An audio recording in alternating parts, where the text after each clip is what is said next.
अंगरक्तवर्ण पद्मनेत्र सुहास्यवदन कंठाटोपी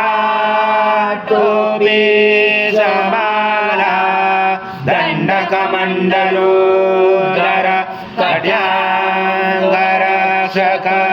त्रैगुण्यरहित त्रैलोक्यपालक विश्वनायक भक्तवत्सल कलियुगे श्री स्वामी समर्थ अवतार धारक पाहि मां ब्रह्मानंदं परम सुखदं केवलं ज्ञानमूर्ति द्वन्द्वातीतं गगनसदृशं तत्त्वमसादिलक्ष्यम् एकं नित्यं विमलमचलं सर्वदेशाश्रिभूतं भावातीतं त्रिगुणरहितं सद्गुरुं तं नमामि।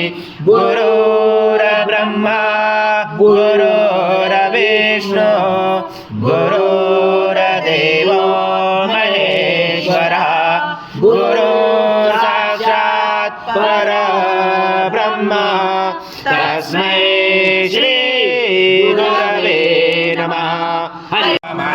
स्वाहा कृतं भुक्षं भक्षेयव्यम् अजं स्वर्णमहार अजं यज्ञे प्रतिष्ठम् अजं पवित्रं परमं स्नानात् ते परिगृह्यादिदं श्री सद्गुरु स्वामी समर्थ महाराज देवताभ्यो नमः।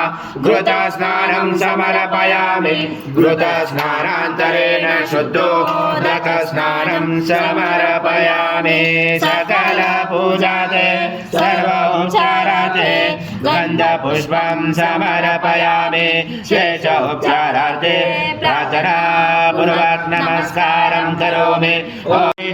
त्वं देहत्रयातीता त्वं कालत्रयातीता त्वं मूलाधारस्थितोऽसि नित्यं त्वं शक्तित्रात्मका त्वं योगनोदायञ्च नित्यं त्वं ब्रह्मा सं विष्णु सं रुद्र सं इन्द्र सं अग्नि सं वायु सं सूर्य सं चन्द्रमा सं ब्रह्मगुरोसरं गणादिपर्वमुच्चार्य गणादि तदनन्तरम् अनुस्वार परतरादेन तारेण जुदम् एतत्त्वमनुस्वरूपं गकारपूर्वरूपं मकारो मध्यमरूपम् अनुस्वारक्षान्तरूपं बिन्दुरुदरूपं नादसन्धानं सहिता सन्धि सैषा गणेशविद्या गणकरसेन चोद्गायत्री छन्दा गणपति देवता ॐ गणपते नमः।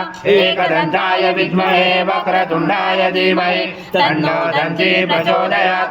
स्वामी समर्थ महाराज देवताभ्यो नमः। प्रार्थना पूर्वक नमस्कारं करोमि। हरि ओम तत्सत् हरि ओम तत्सत् हरि ओम तत्सत्। श्री स्वामी समर्थ जय जय स्वामी समर्थ श्री स्वामी समर्थ जय जय स्वामी समर्थ।